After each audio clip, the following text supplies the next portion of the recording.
I never thought a single joke could destroy everything. But that night, it did. We were sitting at the dinner table when my wife smirked and said, "Maybe you should just try my sister if you're so unsatisfied." Fork clinking against her plate, laughter dancing in her eyes. To her, it was harmless sarcasm. To me, it was a spark that ignited a fire I'd been holding back for years. Let me explain. My wife and I had been married 8 years. At first, it was perfect, funny, spontaneous, passionate. I felt lucky every day. But over time, something changed. She grew distant, cold. Intimacy vanished. Conversations became arguments. Laughter disappeared from our home.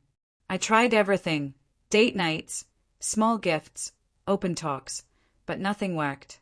She didn't want me anymore, and she made sure I knew it. Then came the joke. Her sister, Emily, was the opposite of my wife.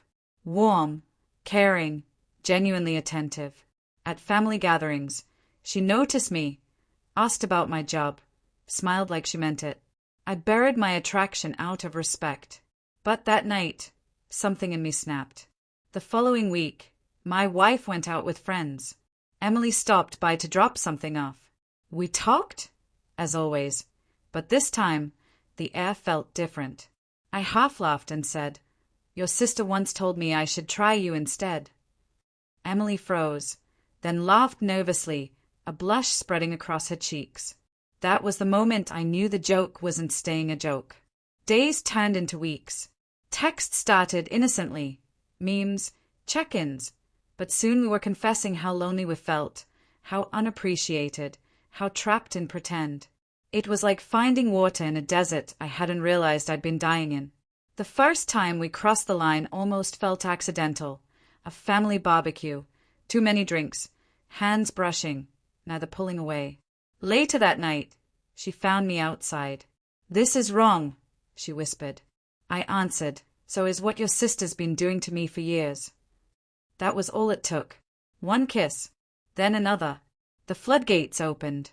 Emily became my escape when my house felt like a prison. She listened. She cared. She reminded me I was still worth loving. It wasn't just physical. It was emotional. But secrets never last. My wife discovered the truth in the cruelest way. Borrowing Emily's iPad, she found the messages, late-night confessions, plans, intimate texts. Screenshots became knives. She stormed into our bedroom, eyes blazing, hands trembling. "You actually did it? You slept with my sister." I didn't lie. I didn't defend myself. I just said, "You told me to." That shattered her more than the affair itself. Her sarcasm had planted the seed, and I had watered it until it grew beyond her control. The aftermath was brutal. My wife cut off Emily completely. Family gatherings turned into battlegrounds. Her parents were torn between 2 daughters. And me? I became the villain, the man who destroyed his marriage. But I didn't regret it. Not for a second. For the first time in years, I mattered. Emily gave me back pieces of myself I thought I'd lost forever. Divorce came months later. My wife tried to spin the story, paint me as the monster. But deep down, she knew she had pushed me there. Years of mockery, neglect, coldness. She handed me the excuse in a single sentence. "Try my sister." So I did. It burned bridges. It left scars. But sometimes revenge isn't violent or loud. It's taking someone's words and turning them into their worst nightmare. My wife thought she was untouchable, that I would remain invisible forever. But that night, sitting across from me, wearing her sister's smile, she remembered that actions and neglect have consequences. Yes, my marriage ended in flames. Yes, I became the man people whisper about.